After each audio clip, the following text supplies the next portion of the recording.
Kutek niku ada ya, kan kutek niku sebutannya, sebutan untuk mewarnai kuku ya. Ada yang bisa diklentek, di apa? Diklentek, ada yang nggak bisa. Ada yang tersisa hanya warnanya saja, biasanya kita sebut dengan henna.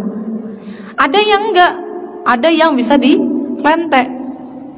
Kalau sekarang kutek niku henna, kadang-kadang orang nyebutnya juga kutek, makanya tergantung bisa diklentek napa mboten. Lek bisa diklentek berarti mencegah sampainya air. Walaupun toh sakniki niku macam-macam ibu-ibu.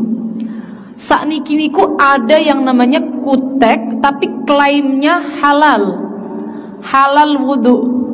Halal wudu. Menurut pabriknya ini bisa menyerap air. Kalau bahasa Inggrisnya breathable. Bisa menyerap. Padahal di dalam konsepnya wudu, kalau tangan ibu-ibu mengusap atau membasuh? Mengusap tangan atau membasuh tangan? Membasuh. Kalau membasuh itu berarti airnya harus mengalir. Gak cukup kita mau badan cekap, harus dialirkan, airnya ngalir.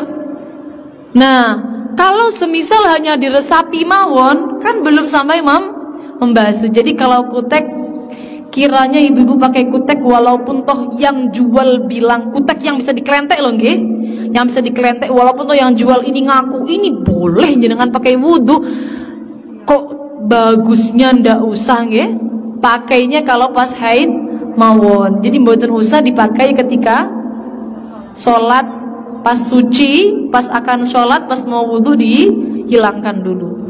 Atau apa saja, seperti tip X atau make up. Nah ini dia perempuan, make up apalagi yang klaimnya waterproof. Waterproof niku artinya napa? Anti air. Berarti kalau kena air pasti masih ada. Apalagi itu kalau kena air masih ada, berarti tentu tidak akan sampai airnya pada bagian yang wajib dibasuh dan wajib diusap. Pasti tidak akan sampai. Sehingga harus dihilangkan terlebih dulu. Maskara, bedak yang tebal, bedak kalau bedaknya tabur, ini kan biasanya meresap ibu-ibu. Jadi kalau diambil nggak ada biasanya kalau tabur. Kalau foundation pasti jelas ya, sesuatu yang kalau dihilangkannya butuh menggunakan make up remover, pasti menghalangi air. Kalau dihilangkan menggunakan make up remover baru bisa hilang, pasti menghalangi air. Kalau tidak harus menggunakan make up remover belum tentu tidak menghalangi air, belum tentu. Bisa jadi menghalangi, bisa jadi mboten. Bagaimana cara tahunya?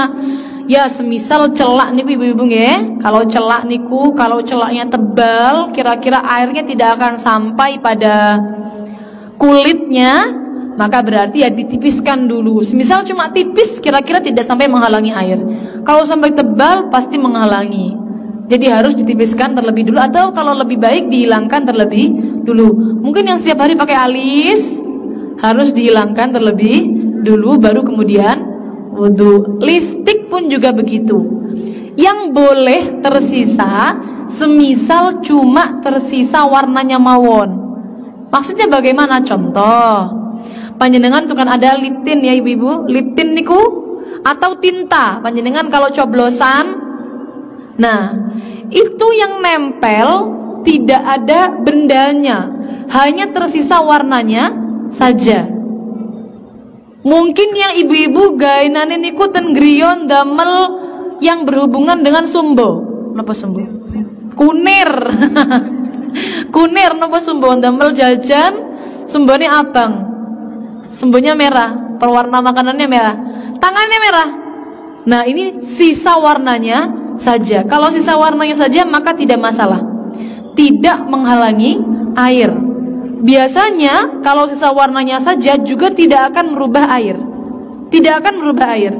Warnanya tidak akan merubah airnya. Jadi nempletan gini kulitnya, nempletan kulit. Jadi tolong dibedakan antara yang hanya sisa warnanya saja seperti henna, sisa warnanya saja, kunir, pewarna makanan, tinta, sisa warnanya saja, dan juga yang masih ada bendanya. Kalau masih ada bendanya seperti make up dengan segala macam make upnya, kalau masih ada bendanya harus dihilangkan terlebih dulu.